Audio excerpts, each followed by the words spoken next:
A state of shock is not just what happens to us when something bad happens. It's what happens to us when we lose our narrative, when we lose our story, when we become disoriented. What keeps us oriented and alert and out of shock is our history. So a period of crisis, like the one we're in, is a very good time to think about history, to think about continuities, to think about roots. It's a good time to place ourselves in the longer human story of struggle.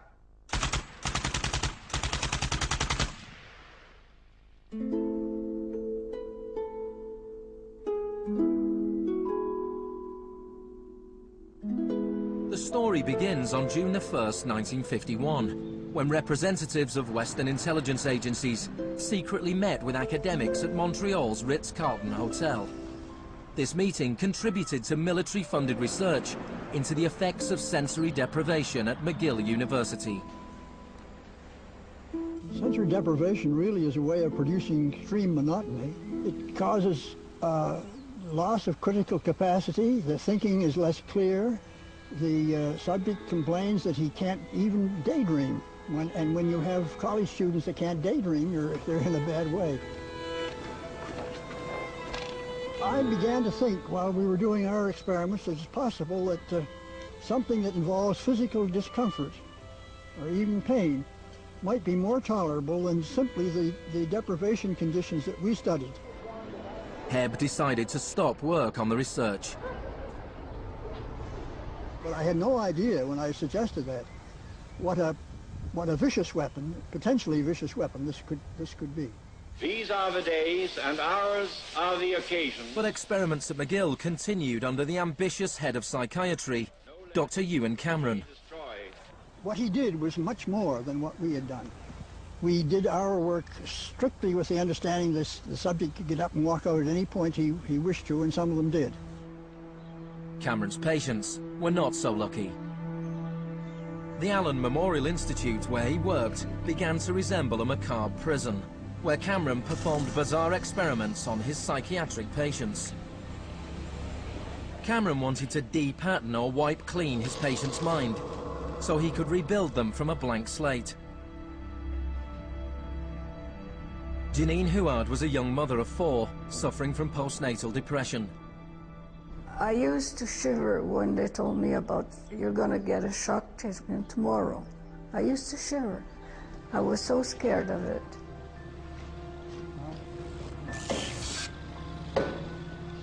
And I would wake up in another room, all mixed up and sad, and it used to make me very sad after. You're just like a zombie walking around.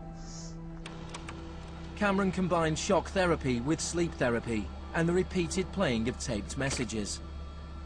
It says, Janine, Janine, you are running away from your responsibility. You don't want to take care of your husband and children. All the time, the same thing. It sounds like you were being interrogated. Yes, interrogation, but for what purpose? It wasn't long before the CIA put Cameron's research into practice. Many of his techniques appear in the agency's Kubark Counterintelligence Interrogation Manual. These words are from the manual. It's a fundamental hypothesis of this handbook that these techniques are in essence methods of inducing regression of the personality. There is an interval, which may be extremely brief, of suspended animation, a kind of psychological shock or paralysis. Experienced interrogators recognize this effect when it appears, and know that at this moment the source is far more open to suggestion, far likelier to comply than he was just before he experienced the shock.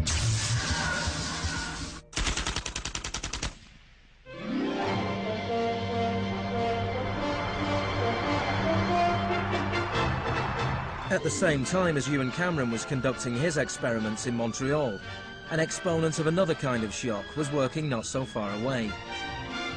Milton Friedman was teaching economics at the University of Chicago. He believed economic shock therapy could encourage societies to accept a purer form of deregulated capitalism.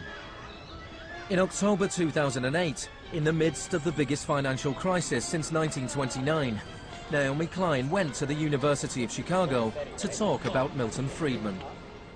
When Milton Friedman turned 90, the Bush White House held a birthday party for him. And everyone made speeches, including George Bush. But there was a really good speech that was given by Donald Rumsfeld. My favorite quote in that speech from Rumsfeld is this. He said, "Milton is the embodiment of the truth that ideas have consequences." What I want to argue here is that the economic chaos that we're seeing right now on Wall Street and on Main Street and in Washington stems from many factors, of course, but among them are the ideas of Milton Friedman. The Wall Street crash of 1929 led to the Depression of the 30s.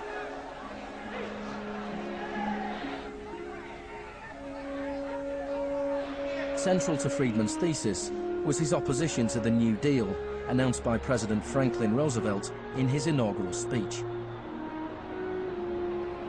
Our greatest primary task is to put people to work. This is no unsolvable problem if we face it wisely and courageously. Let me assert my firm belief that the only thing we have to fear is fear itself. Influenced by the economist John Maynard Keynes, Roosevelt started a program of public employment to get people back to work. Today, depression is a fading memory. Millions of men and women have found employment, and with it, confidence and hope. It wasn't that simple. The Depression lasted into World War II. But after the war, the Marshall Plan spread Keynes's model of government regulation and intervention to Europe.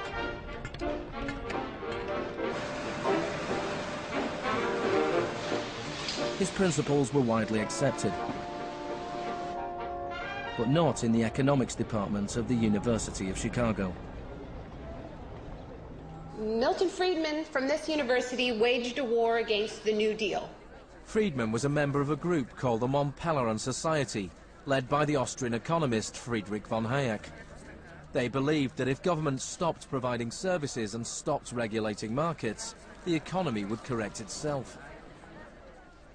In the 50s, they were seen as cranks, but over the last 30 years, their ideas have become the dominant economic doctrine.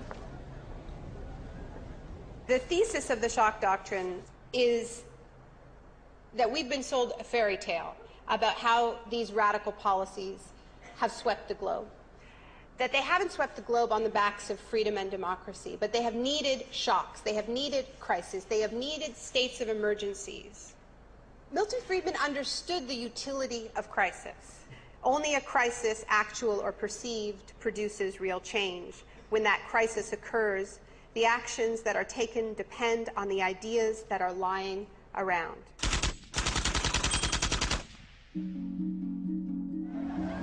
It was in Chile that Friedman's disciples first learned how to exploit a large-scale shock or crisis. Usually the official storytellers of neoliberalism, the official publicists, don't even mention Chile. They start the story with Thatcher and Reagan because it's much more flattering that way. In the 50s and 60s, Chile's progressive developmental policies were a beacon in the region. The government invested in health, education and industry. American corporations were worried their investments would suffer. In response, the US State Department began sponsoring students from Chile and the rest of South America to study free market economics with Milton Friedman. The University of Chicago had a joint arrangement with the Catholic University of Chile, under which a great many Chilean students came to the University of Chicago, were trained by us and received PhDs. These students went back and taught in Chile. The Catholic University Economics Department in Santiago became a little Chicago school.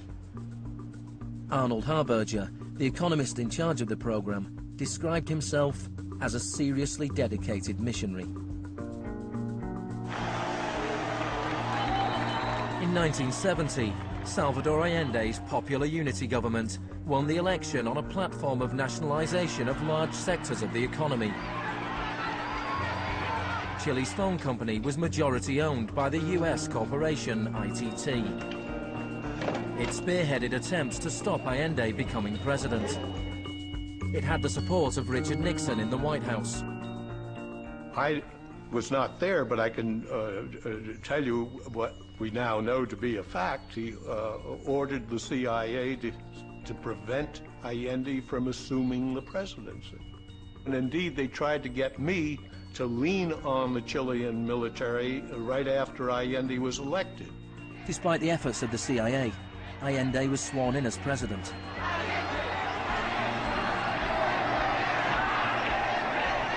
Richard Nixon ordered the CIA director to make the economy scream. Señor Nixon es presidente de Estados Unidos y yo soy presidente de Chile. Yo no tendré un término despectivo contra el señor Nixon mientras el señor Nixon respete al presidente de Chile. Preparations began for the military coup. The Chilean Chicago boys started work on a 500-page economic blueprint called the BRIC. With US funding, everything was done to destabilize the economy. Truck drivers went on strike, bringing factories and shops to a standstill. There was a failed coup attempt on June the 29th, 1973. And then on September the 11th, with General Pinochet leading the army, the assault began on the presidential palace.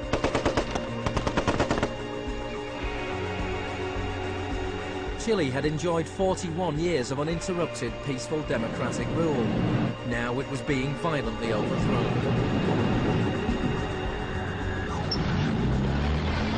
Pinochet and his supporters described the coup as a war. It was certainly designed to look like one. It was a Chilean precursor to shock and awe.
Fuerzas Armadas y de Orden, solo bajo la inspiración patriótica de sacar al país del caos que en forma aguda lo estaba precipitando el gobierno marxista de Salvador Allende.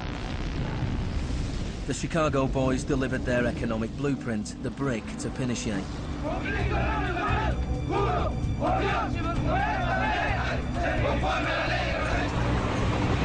In the days that followed, more than 13,000 opponents were arrested and imprisoned.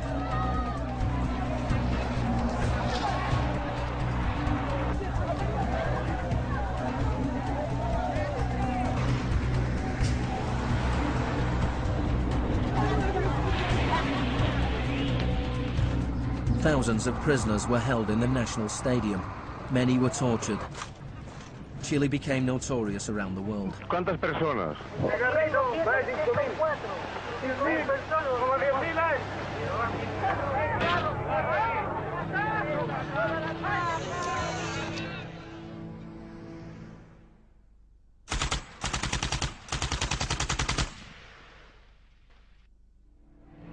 At the beginning of November, 5,000 prisoners were released. The 900 they left behind were transferred to other detention centers.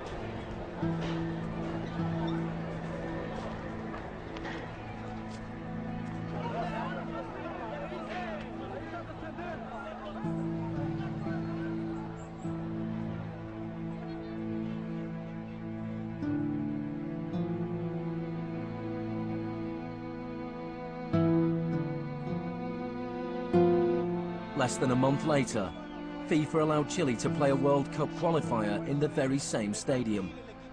Their opponents, the Soviet Union, refused to play there, so Chile were allowed to score into an open goal and went through to the 1974 World Cup finals.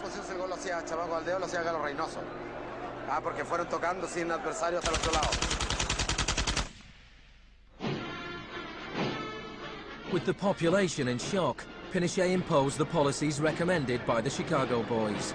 Removal of price controls, the sale of state companies, the removal of import barriers and cuts to government expenditure. Friedman later openly acknowledged the importance of the Chilean experiment. Here was the first case in which you had a movement toward communism, which was replaced by a movement toward free markets. It didn't work.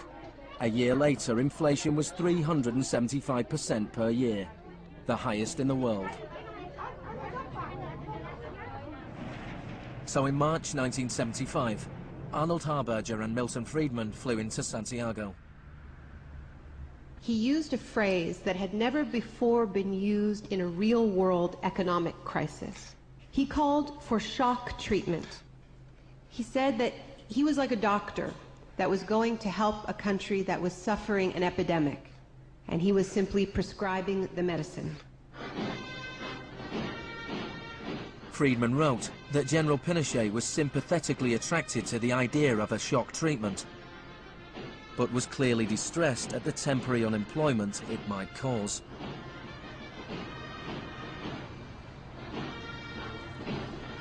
It rapidly became clear that Friedman's economic policies benefited the wealthy at the expense of the poor. It was calculated that a family trying to live on the average wage had to spend 74% of its income on bread. Items such as bus fares or milk became luxuries, and Pinochet got rid of free milk in school, a move that echoed the controversial policy of the young education minister in Britain, who would later become his friend.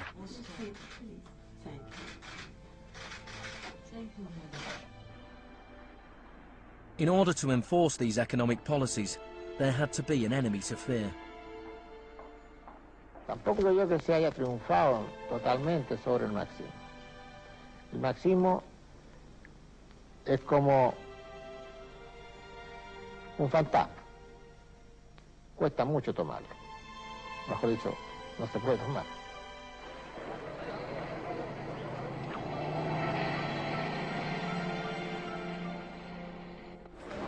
Friedman and Harberger argued that free market economics went hand in hand with freedom and democracy.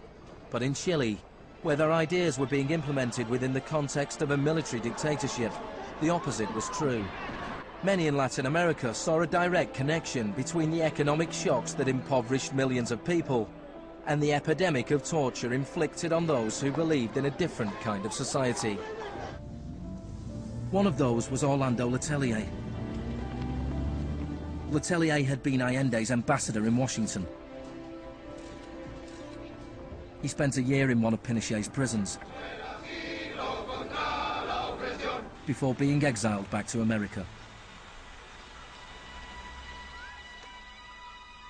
In 1976, Letelier wrote, "The economic plan has had to be enforced, and in the Chilean context, that could only be done by the killing of thousands, the establishment of concentration camps all over the country, and the jailing of more than 100,000 persons in 3 years.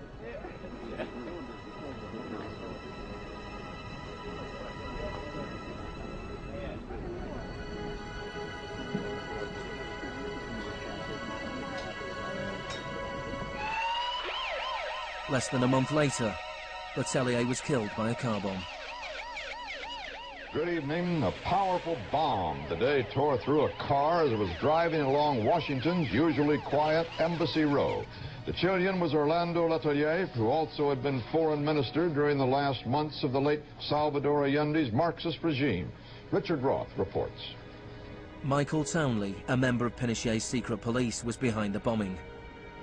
He'd entered the US on a false passport with the knowledge of the CIA. Michael, buenas noches. Buenas noches, Pablo. La opinión del Poder Judicial chileno, ¿hay confianza en él? Mire, yo confío plenamente en la justicia chilena como patriota y luchador antimarxista y juntista por sobre todas las cosas. Despite his confidence, Townley was extradited to the US and convicted of Letelier's murder. Pinochet ruled Chile as a military dictator for 17 years, but in a frank interview, Harberger remained in denial. You cannot have a repressive government for long within a genuinely free economic system. In the same year as Orlando Letelier's murder, Milton Friedman was awarded the Nobel Prize for Economics. You know, you people have such a distorted idea of what went on. Let me tell you some facts. Number one, I was offered 2 honorary degrees by universities in Chile before I went down. I refused to take them because those universities were being supported in part by public funds, and I did not want to appear in any way to provide any support to the political system in Chile. I'm not a representative of Chile. I'm not an advisor to Chile. I have no commitments to the government of Chile.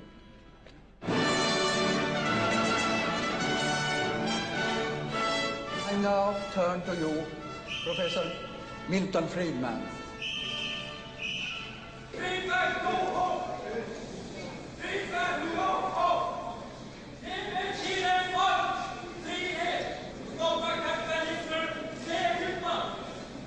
I am very sorry for this incident. It could have been worse.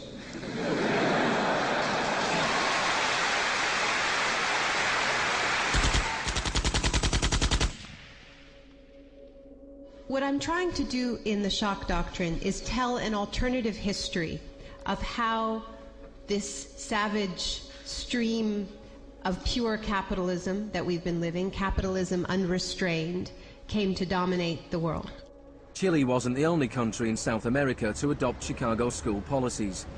Friedman's disciples held key positions in Brazil and advised the government of Uruguay. Then on March the 24th, 1976, a military coup overturned the government of Isabel Perón in Argentina. A junta of 3 generals took over the country, led by General Videla. Chicago boys landed key economic posts in the military government. They seized the opportunity for major economic and social re-engineering. And within a year of the coup, wages lost 40% of their value, factories closed, poverty spiraled.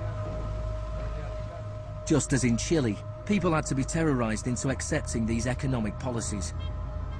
Videla learned from Pinochet's experience. He adopted the tactic of disappearing people. Striking a balance between public and private horror, disappearances were often carried out in broad daylight, but could always be denied.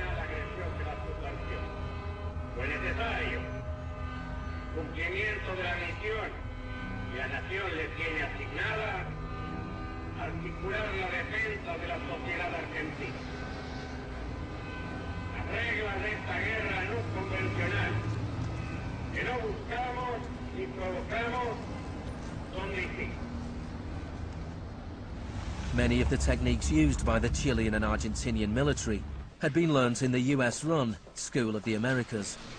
Torture techniques taught, from rape to derobing to torture with pointed objects, breaking of extremities, poking eyes out, branding.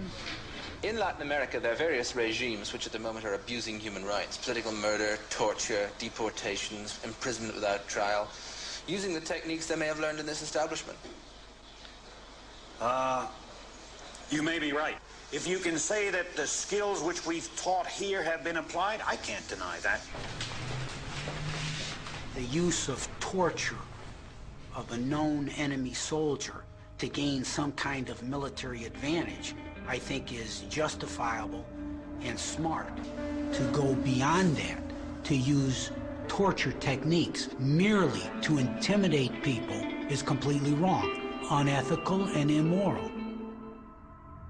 But in Argentina and Chile, these techniques were not used just on soldiers or terrorists. They were used on students and union members. They were used on anyone who opposed the free market economic policies of the regime.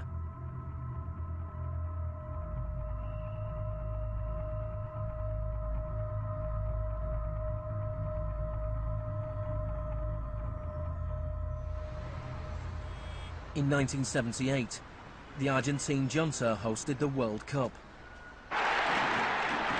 The final was played in the stadium less than a mile away from the biggest detention camp in the country, where thousands of prisoners were held in torture chambers. Decir que con los goles, con el grito de gol, se tapaba la voz de los secuestrados, los gritos de los secuestrados era una realidad.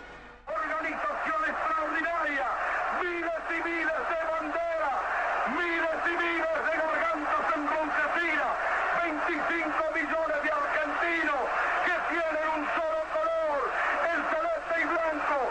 El fútbol ha hecho el milagro del país, de este país maravilloso que nos siguen atacando a aquellos. And Argentina took their terror regime one step further than Chile.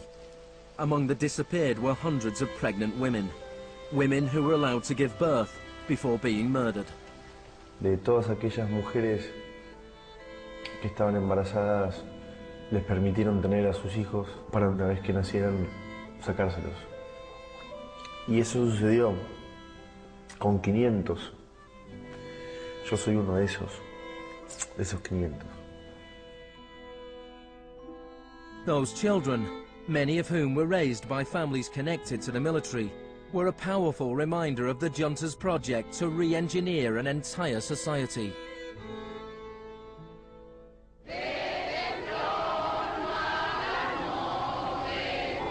While the junta was still in power, a group of mothers and grandmothers of the disappeared started to protest in the Plaza de Mayo.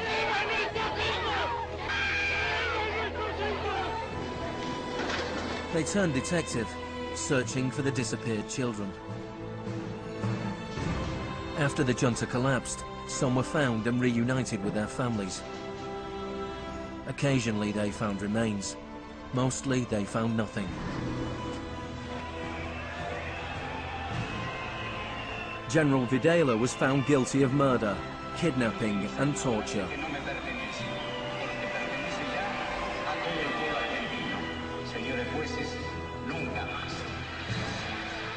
He was sentenced to life in prison.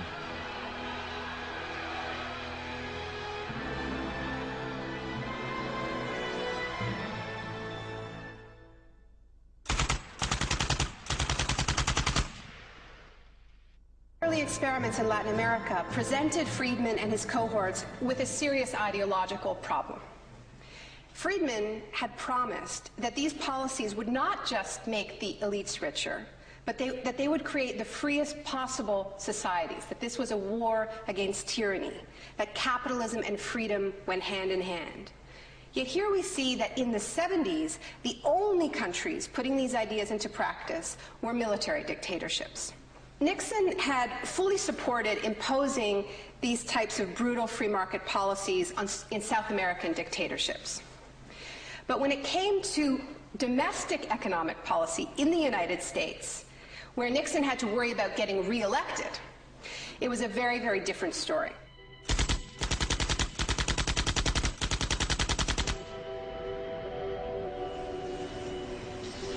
Friedman enjoyed a friendly relationship with Nixon. Several of his Chicago school colleagues and disciples were recruited to work for the government. Donald Rumsfeld was one of them. So help me God. Congratulations. Thanks. But in 1971, with the economy in a slump, Nixon turned his back on Friedman's ideas and imposed a wage and price control policy. He put Rumsfeld in charge. Which is essentially a problem of supply and demand. I have for long been opposed to the wage and price control. I believe it involves government intervention with the freedom of individuals. I think it's intolerable. The Keynesian policy was a success, and Nixon won a second term with a landslide majority. It was a blow for Friedman. Then in 1979, Margaret Thatcher was elected Prime Minister of Britain.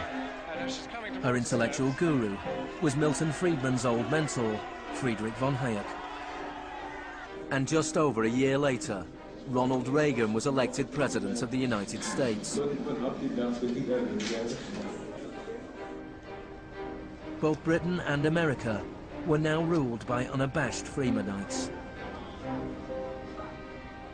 Margaret Thatcher's program when she came in had 4 planks. Cut government spending, cut tax rates, reduce government ownership and operation of industries or regulation of industry, and have a moderate and stable monetary policy to bring down inflation. Within her first 3 years in office, unemployment doubled in parts of the economy, leading to waves of strikes. Thatcher's personal approval rating slumped to 25%. There were riots in Britain's major cities. Even Margaret Thatcher's admirers had their doubts. The economic performance of the Thatcher government has been mixed.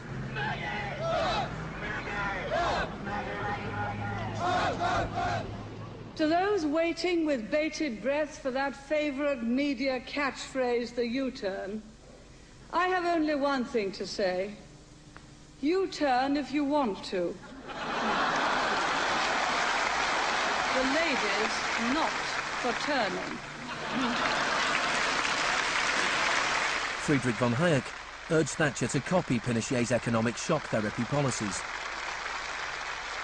Thatcher replied, "In Britain, with our democratic institutions and with the need for a high degree of consent, some of the measures adopted in Chile are quite unacceptable." Thatcher's profound unpopularity seemed to be proving once again that free market fundamentalism was simply too unpopular, too directly harmful to too many people to survive in a democratic state where governing requires getting the consent of the governed, unlike a military dictatorship. What pulled Thatcher back from the abyss and ultimately saved the project was a crisis. Indeed, it was the ultimate crisis. It was a war. We are here because for the first time for many years, British sovereign territory has been invaded by a foreign power. The government has now decided that a large task force will sail as soon as all preparations are complete. HMS Invincible will be in the lead. Most people in Britain had never even heard of the Falklands. But when Argentina invaded the small group of islands thousands of miles away in the South Atlantic, Thatcher seized her opportunity to prove her credentials as the Iron Lady. Gentlemen, I've just heard that the white flag is flying over Stanley. The war was over in less than 3 months. As the troops returned to Britain, a wave of patriotic celebrations swept the country. Thatcher won the 1983 elections with a massive majority. She could now push through a form of the economic shock therapy witnessed in Chile.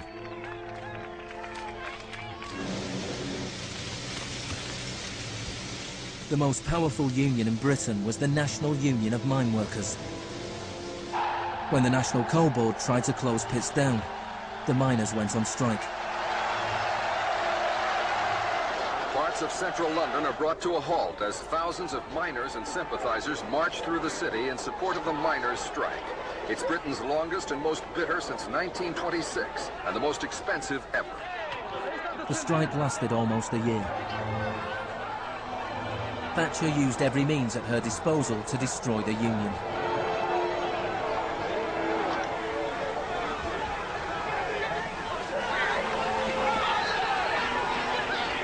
Eventually, the miners were defeated. Thatcher used this victory to bring the Chicago School Revolution to Britain. A series of glossy commercials promoted a massive program of privatizations. Thatcher sold off the steel industry, water, electricity, gas, telephones, airlines, oil. Public housing was sold off. Council services put out to tender. In 1986, financial and banking services were deregulated. It was called the Big Bang. No one here tonight needs reminding that the Big Bang is only a beginning. In Britain, before Thatcher, a CEO earned 10 times as much as the average worker. By 2007, they earned more than 100 times as much.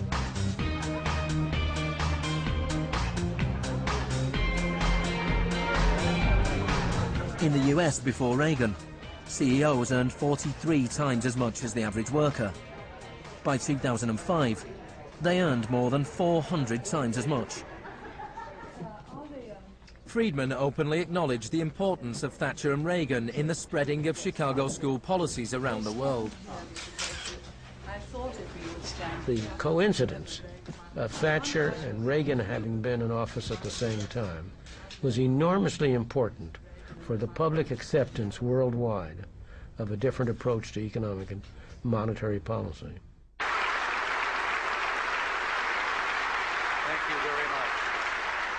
What I'm describing now is a plan and a hope for the long term. The march of freedom and democracy, which will leave Marxism, Leninism on the ash heap of history as it has left other tyrannies which stifle the freedom and muzzle the self-expression of the people.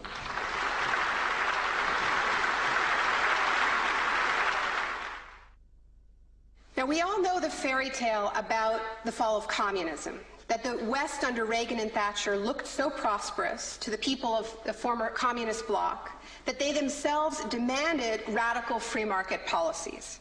Now, this really is a fairy tale.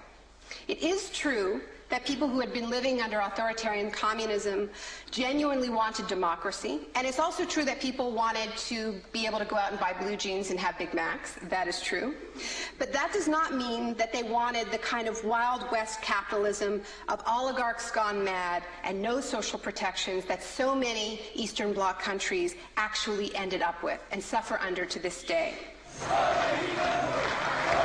Thatcher had done everything she could to break the power of the unions in Britain. But in 1988, she went to Poland to show her support for the workers' union Solidarity. How do you see the process from where you are now to where you want to be? Strikes in Poland led to Solidarity being allowed to contest a general election in June 1989. This triggered a wave of demonstrations throughout Eastern Europe.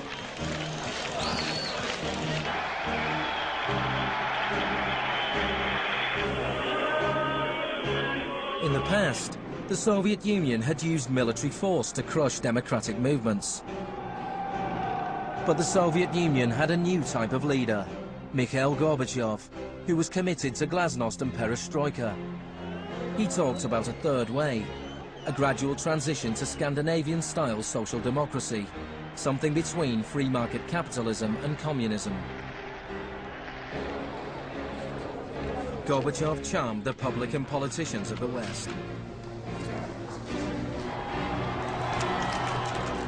He's a bold, a determined and courageous leader. Gorbachev stood and watched as one by one the old communist regimes collapsed.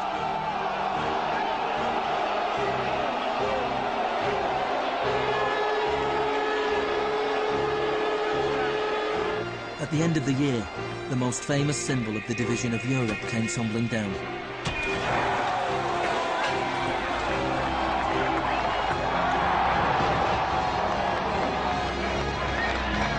For Friedman and the Chicago boys, a whole new world opened up.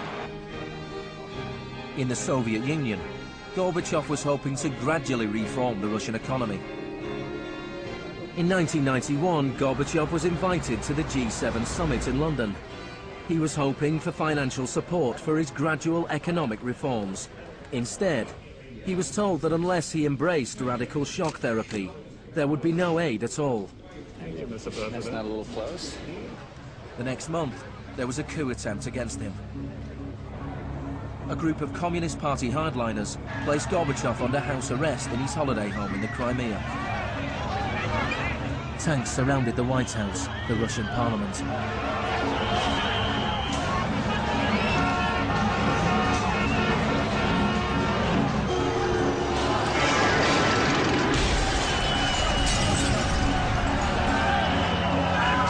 Amid the chaos of street clashes, it was obvious that to reinforce their position, the hardliners would have to resort to violence. Such action between the people and the security forces has not been seen since the early days of the Russian Revolution. By dawn this morning, amid a sea of debris, it was becoming clear that the coup was disintegrating. The Russian parliament building was unscathed. The military had not made their move. Inside, Boris Yeltsin was more powerful than ever.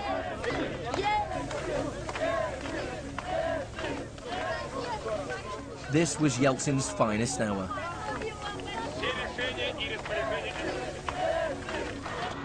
Gorbachev was released and he returned to Moscow, but he had lost much of his power. Я выражаю признательность за принципиальную позицию россиянам, президенту России Борису Николаевичу Ельцину. In December 1991, the Soviet Union was dissolved, a profound shock for the Russian people. Yeltsin was now in charge of economic policy for the Russian Federation. The free market came to Russia. There was chaos. The adoption of Chicago school policies in Russia marked the beginning of a new chapter in the free market crusade. It was all shock, no therapy.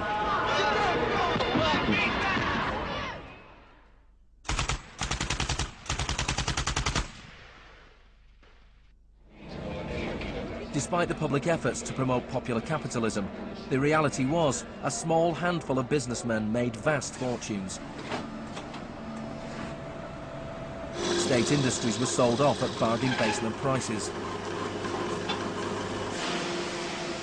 The Russian press dubbed Yeltsin's advisors the Chicago Boys.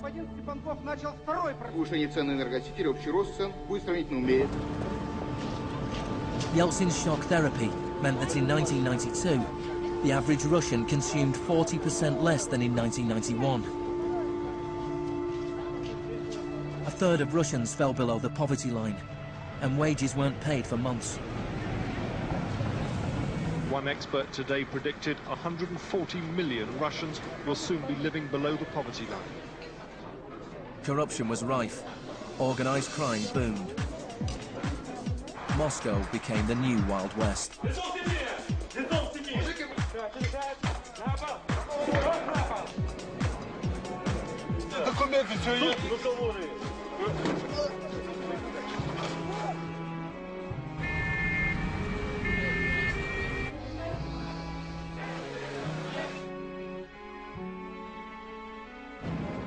The majority of Russians opposed the Chicago Boys' radical vision for their country. In March 1993, Parliament made a crucial decision. It voted to repeal the special powers it had given to Yeltsin. Yeltsin declared a state of emergency.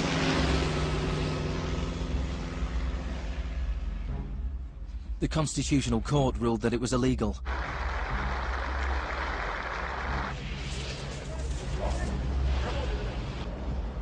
On September 21st, Yeltsin took the Pinochet option and dissolved Parliament. Сегодняшнего дня прерывается осуществление законодательной, распорядительной и контрольной функций съезда народных депутатов. The West threw its weight behind Yeltsin. We feel that Boris Yeltsin is the best hope for democracy in Russia. 2 days later, Parliament voted to impeach Yeltsin by 636 votes to 2. Thousands of supporters of the Parliament gathered outside the White House and marched on the television station.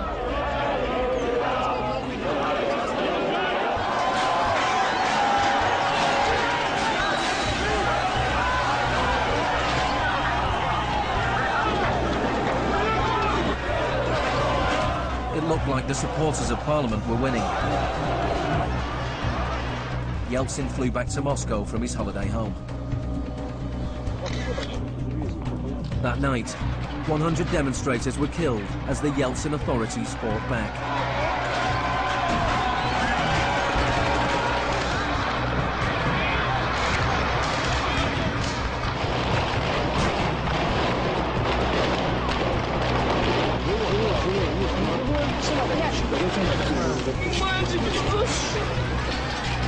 On the 4th of October, he ordered troops to storm the White House, shelling the very building he had defended 2 years earlier.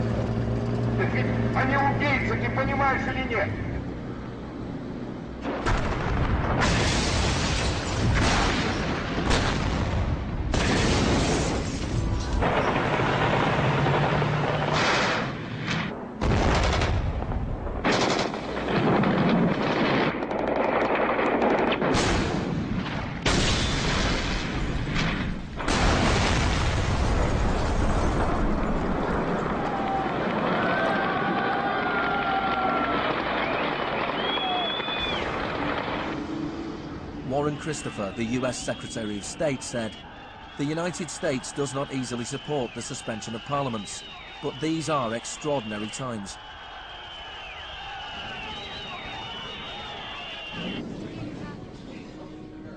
Yeltsin now had absolute power. With the advice of his Chicago boys, he ruled through a form of crony capitalism. Even more state industries were sold off, creating a new class of billionaire businessmen with huge political influence, the oligarchs. By 1998, 80% of Russian farms were bankrupt and 70,000 state factories were closed. In 8 years, the number of people living in poverty increased by 72 million. Meanwhile, Moscow would go on to have more billionaires than any other city in the world.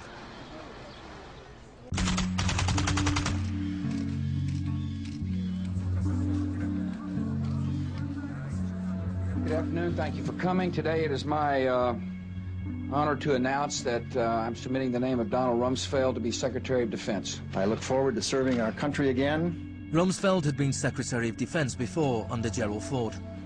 Then, the enemy we were supposed to fear was the Soviet Union. I'm not saying with certainty that the Russians are coming. I'm saying the trends are here. I'm not saying the Russians are 10 feet tall. I'm saying they used to be 5'3". They're now 9.5, and they're growing. Now there was a new enemy closer to home. On September the 10th, 2001, Rumsfeld made a speech laying out his plans to privatize much of the US military. Milton Friedman would have been proud. He said, "The topic today is an adversary that poses a serious threat to the security of the United States of America. This adversary is one of the world's last bastions of central planning. It governs by dictating 5-year plans. Perhaps this adversary sounds like the former Soviet Union, but that enemy is gone. This adversary is closer to home. It's the Pentagon bureaucracy. Today, we declare war on bureaucracy." The next day, American Airlines Flight 77 crashed into the Pentagon, killing 184 people.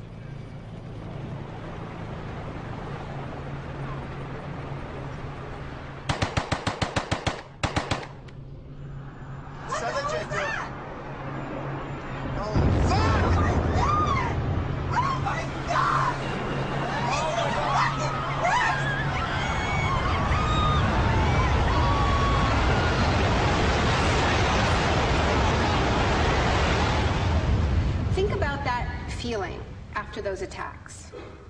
Who are these people? Where did they come from? Why do they hate us? There was a total loss of collective narrative. We were not living in the world that we thought we lived in. And we kept hearing from our political leaders that everything we thought we understood before the attacks no longer applied. There was a new phrase, pre-9/11 thinking. And what happened in that moment is that suddenly news stories sort of magically appeared. That we were in a clash of civilizations. That's the world that we suddenly lived in. That there was an axis of evil, and that we were fighting a war against terror. This abstract, unwinnable war has had huge economic consequences. Before 2001, Homeland Security barely registered as an industry. Today, it is bigger than Hollywood and the music industry combined. Between September the 11th, 2001 and 2006, the Department of Homeland Security handed out $130 billion to private contractors.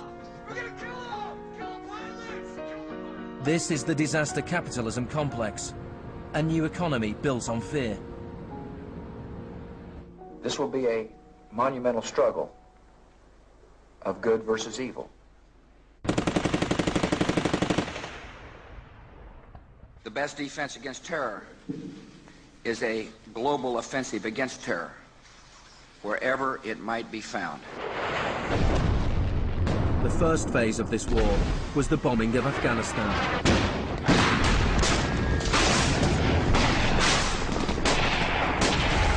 The Taliban government was quickly overthrown.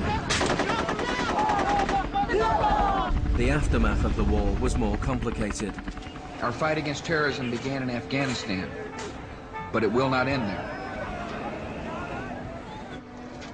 We're primarily looking at detainees that we can use. We're collecting intelligence.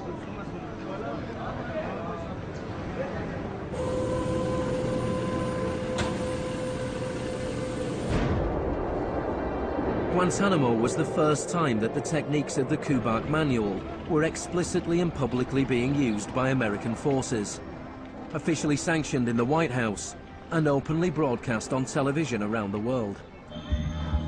Isolation, both physical and psychological, must be maintained from the moment of apprehension. The capacity for resistance is diminished by disorientation. Prisoners should maintain silence at all times. They should never be allowed to speak to each other. 3 of the prisoners were Asif Iqbal, Ruhal Ahmed and Shafiq Rasool from Tipton in England. They spent more than 2 years in Guantanamo before being released without charge. Mentally, yeah, you couldn't speak to nobody, you couldn't do nothing, you couldn't stand up. And just sitting there, you'd be in your thoughts all the time thinking, what the hell's going on, where the hell am I? And we're going to be staying here for the rest of our lives, and we're going to be going back home. Will we ever see our family again?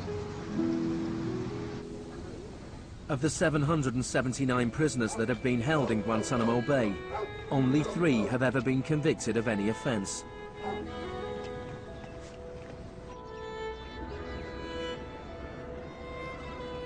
Well, the only thing I know for certain is that these are bad people.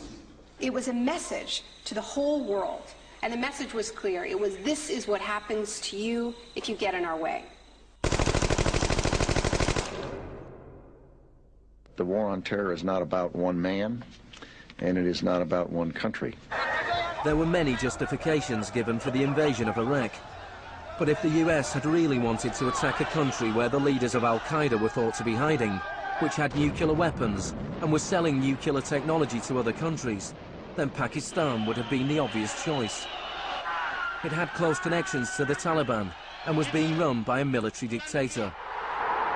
Instead, George Bush chose to target Iraq, a country with the 3rd largest oil reserves in the world.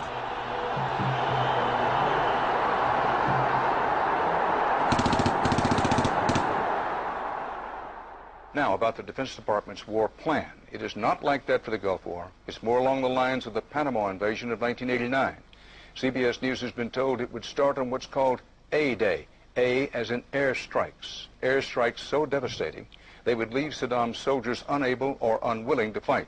The idea is to rain down the thunder so hard as to create, quote, shock and awe. If the Pentagon sticks to its current war plan, one day in March, the Air Force and Navy will launch between 300 and 400 cruise missiles at targets in Iraq. More than were launched during the entire 40 days of the first Gulf War. The sheer size of this has never been seen before, never been contemplated before. Harlan Ullman is one of the authors of the shock and awe concept, which relies on large numbers of precision-guided weapons. So that you have this simultaneous effect, rather like the nuclear weapons at Hiroshima, not taking days or weeks, but in minutes.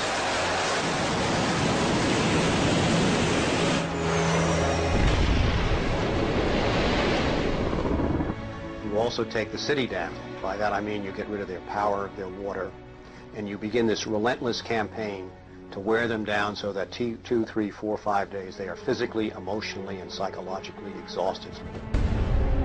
Last night, a square mile in central Baghdad seemed like hell on earth. During the first wave of the bombing, the citizens of Baghdad suffered a version of the sensory deprivation described in the Kubark Manual.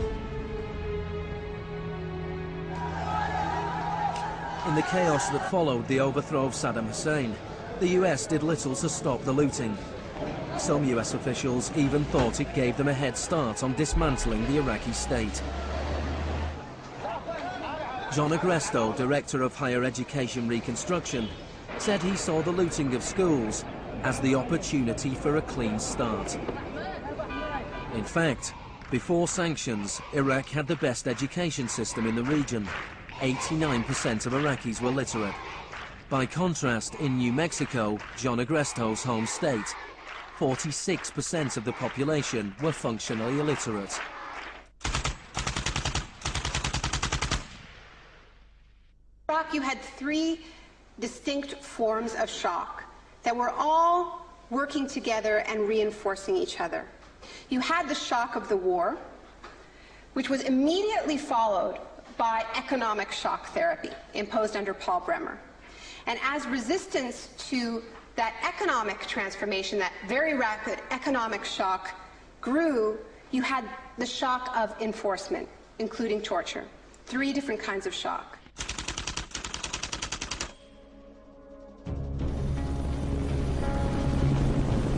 In May 2003, Paul Bremer was appointed US envoy to Iraq.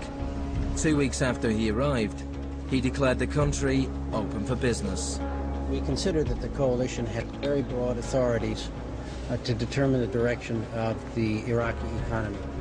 Bremer knew little of Iraq, but he knew about disaster capitalism. He had launched crisis consulting practice at the start of the Homeland Security boom. Today is a very important day in Baghdad. Bremer spent the first 4 months passing classic Chicago school laws. Rumsfeld described Iraq as having some of the most enlightened and inviting tax and investment laws in the free world.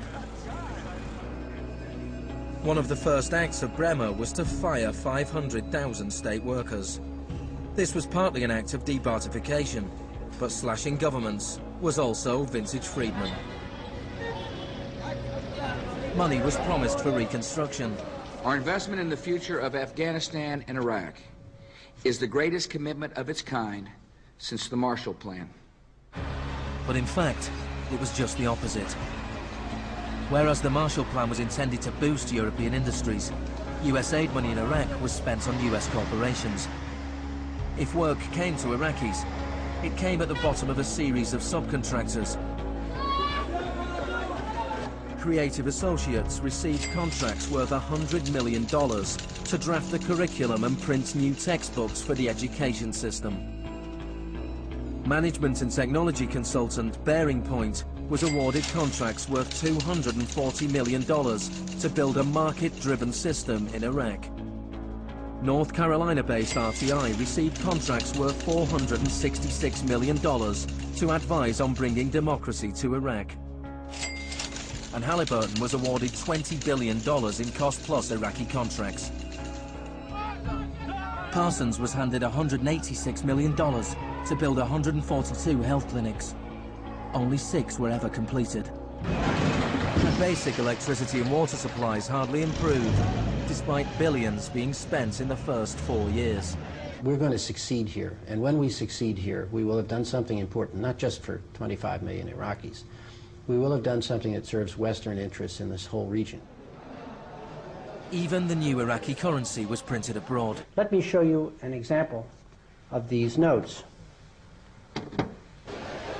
The US even paid private contractors to monitor the work of the private contractors who won contracts.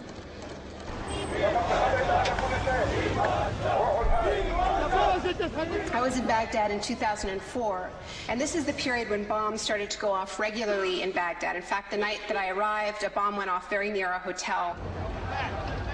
But what was really striking to me in this period was that despite the violence and despite the chaos, the next day, Iraqis were out in the streets protesting. 19 killed and 100 injured in Najaf. And what they were demanding at this time was elections, the right to actually have a say in what the post-Saddam era would look like. Now, in the early days of the occupation, the protests were peaceful, but as time went on, and the protests didn't have an effect, more and more Iraqis joined the armed resistance.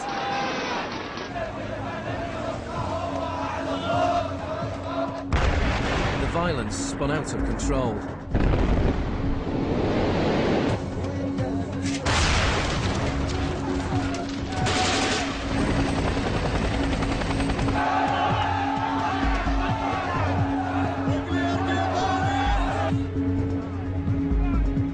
As in South America 3 decades earlier, bodies were often dumped by the roadside as a warning to others. These were Iraq's disappeared.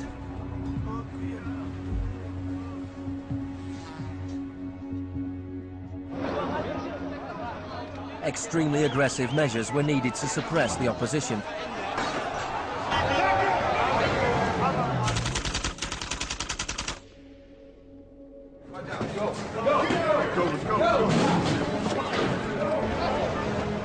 The first 3.5 years of the occupation, 61,500 Iraqis were captured. By spring 2007, 19,000 remained in custody. In prison, they were interrogated using techniques that could be traced to those devised by the CIA from Ewan Cameron's experiments in the 50s.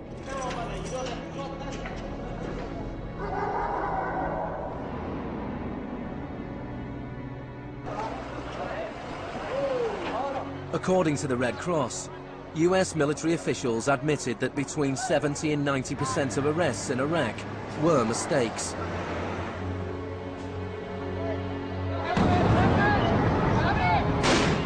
The chaos in Iraq seems like a defeat for shock therapy. But in Iraq, disaster capitalism moved on. Now the disaster itself provided the opportunity for profit.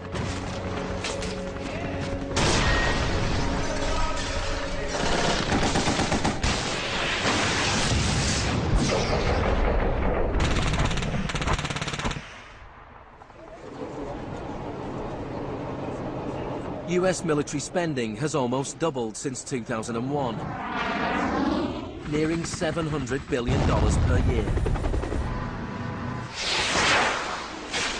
As long ago as 1961, President Eisenhower, not a noted liberal, warned of the danger of a too powerful military. Now, this conjunction of an immense military establishment and a large arms industry is new in the American experience. We must guard against the acquisition of unwarranted influence, whether sought or unsought, by the military-industrial complex. We must never let the weight of this combination endanger our liberties or democratic processes. The war in Iraq is the most privatized war in modern history. The Green Zone in Baghdad is an extreme version of what is happening around the world. A privatized, secure world protected from the chaos outside.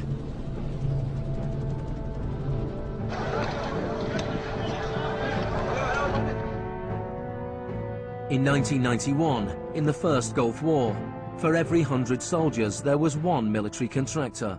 In 2003, at the beginning of the war in Iraq, for every 100 soldiers there were 10 contractors. By 2006, for every 100 soldiers there were 33 contractors. A year later, for every 100 soldiers there were 70 contractors. By July 2007, there were more contractors than soldiers in Iraq. This was going beyond what even Milton Friedman had dared to hope. The only things I would not denationalize are the armed forces, the courts, and some of your roads and highways. One of the most high-profile contractors was Blackwater USA. During the April 2004 uprising in Najaf, Blackwater assumed command over US Marines. Dozens of Iraqis were killed during the operation. The US had indemnified the private contractors against any Iraqi laws, so they were operating in a law-free bubble, a little like Guantanamo. I asked your Secretary of Defense a couple months ago what law governs their actions. Mr. I was going to ask him. Go ahead.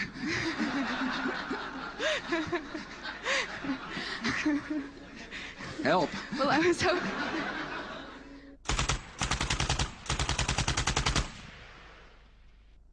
Just as Cameron's shock therapy left his patients confused and broken, so the multiple shocks inflicted on Iraq reduced the country to a lawless, violent, sectarian mess.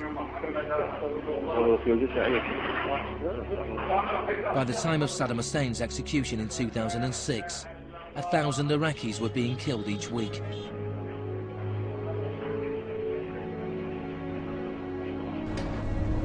By April 2007, the United Nations High Commission for Refugees estimated 4 million people had had to leave their homes. Hundreds of thousands of Iraqis had died. I think the historians will write very clearly that we did a great and noble thing here.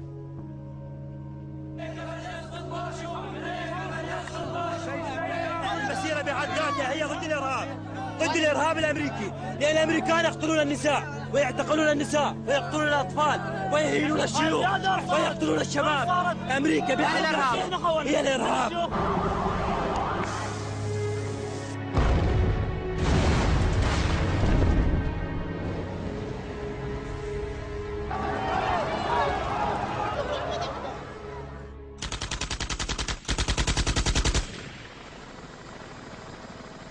When Hurricane Katrina hit New Orleans in August 2005, the world was shocked to witness a sort of disaster apartheid.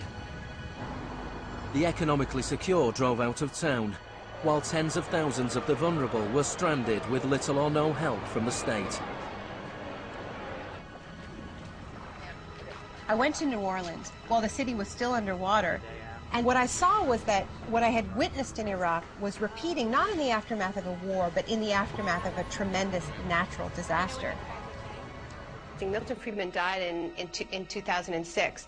His very last piece of public policy recommendation was an op-ed he wrote for the Wall Street Journal 3 months after Katrina. He said, most New Orleans schools are in ruins, as are the homes of children who have attended them. The children are now scattered all over the country. This is a tragedy. It is also an opportunity to radically reform the education system. He was advocating the wholesale privatization of the school system of this city. It was his sort of swan song.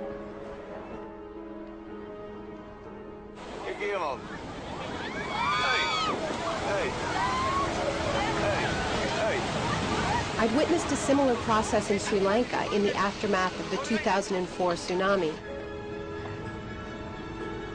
People who lived on the beaches for generations were prevented from returning so that the land could be privatized and sold off to luxury hotels.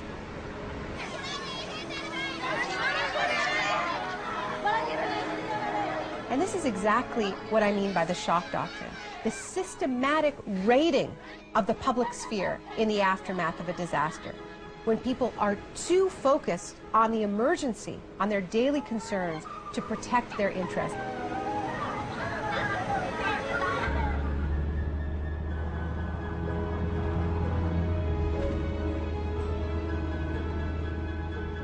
Maybe the first act of resistance is to refuse to allow our collective memory to be wiped.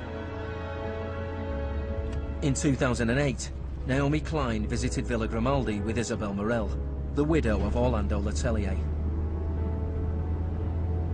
Villa Grimaldi is a memorial to the cruelty of the Pinochet regime and to its eventual defeat.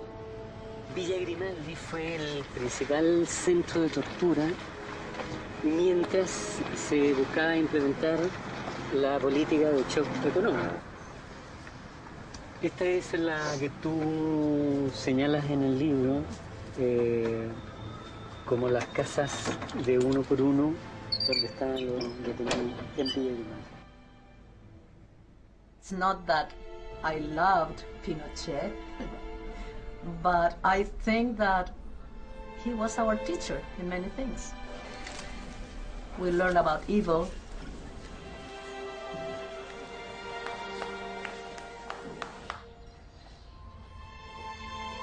In 1998, Pinochet was arrested while he was in London. His old ally, Margaret Thatcher, stood by his side. I know how much we owe to you.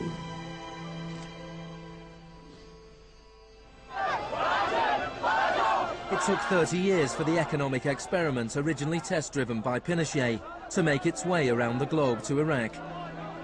But the similarities between past and present are startling. between Pinochet's concentration camps and Bush's Guantanamo detention center,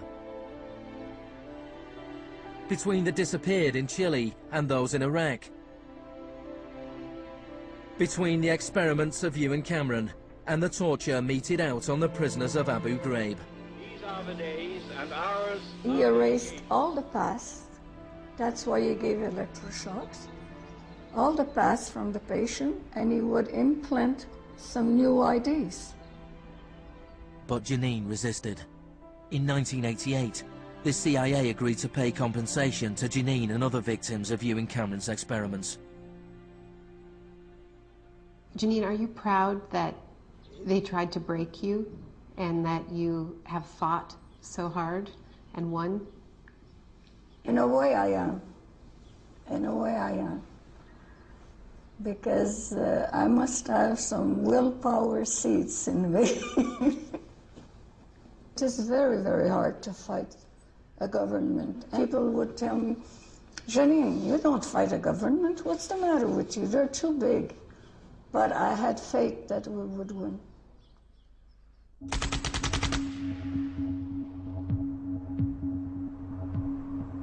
It is in the nature of unregulated markets to be volatile. Bubbles are allowed to inflate, and then, inevitably, they burst. Since the deregulation of the Big Bang in the 80s, there have been a number of market shocks. In 1987, there was Black Monday. Markets fell spectacularly. It was the largest one-day percentage decline in stock market history. In 1992, there was Black Wednesday, when currency speculators made fortunes betting against the pound. In 1997, there was the Asian contagion. In 1 year, $600 billion disappeared from the stock markets of Asia.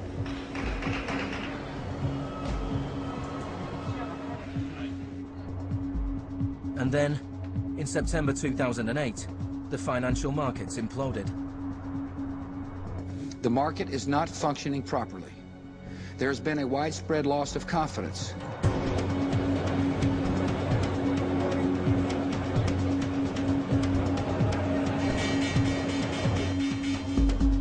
On September the 15th, Lehman Brothers filed for Chapter 11 bankruptcy protection. Yet only 1 week later, it was announced that workers at their New York office would share $2.5 billion in bonuses. It is estimated that Wall Street firms paid $18.4 billion in bonuses last year, the year of the crash. Despite the torrent of populist rhetoric about taking on the fat cats and standing up for the little guy and saving Main Street, not Wall Street, we are witnessing a transfer of wealth of unfathomable size.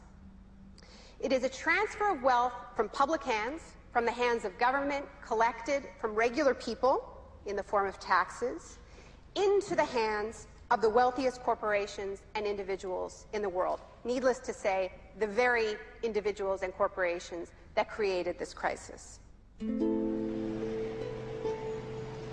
We are in the midst of a once-in-a-century credit tsunami. I found a flaw.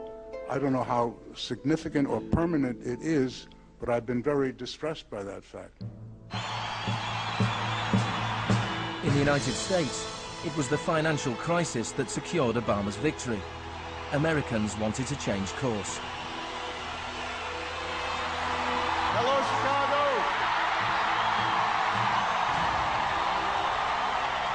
This crisis is clearly understood by almost everyone as being the direct result of this particular ideology of deregulation and privatization. The scale of the crisis offers the hope of change. The shock doctrine as a strategy relies on us not knowing about it for it to work. And what I find most hopeful about the current economic crisis is that this tactic is getting tired, because that element of surprise is no longer there. We're on to them, and it's not working. We're becoming shock resistant. The last time the world suffered a financial crisis as severe as this, people turned to the Keynesian policies of the New Deal. Let me assert my firm belief that the only thing we have to fear is fear itself. More than 1 million people came to Washington to hear Obama's inauguration speech. Many journalists made comparisons with FDR. Now, there's been a lot of talk recently about comparing Obama to Franklin Delano Roosevelt. So I want to talk a little bit about FDR, because there's a great FDR story, and it could be an apocryphal one, about when he would be visited by some progressive organization or a union, and they would be proposing some new progressive policy that they wanted to be part of the New Deal. And he would hear them out, and he would listen to them, and then at the end he would say, "Now go out there and make me do it." And they did. In 1937, which was a pivotal year for the New Deal, do you know how many strikes there were in this country? 4,740 strikes, lasting an average of 20 days. Do you know how many strikes there were in 2007? 21. Now, the other reason to remember this history of struggle is that it tells us something very important, something that we need to remember at this moment when so much is at stake. It teaches us that if we want responses to this economic crisis that leave us with a world that is healthier, that is more just, that is more peaceful, we are going to have to go out there and make them do it. Thank you.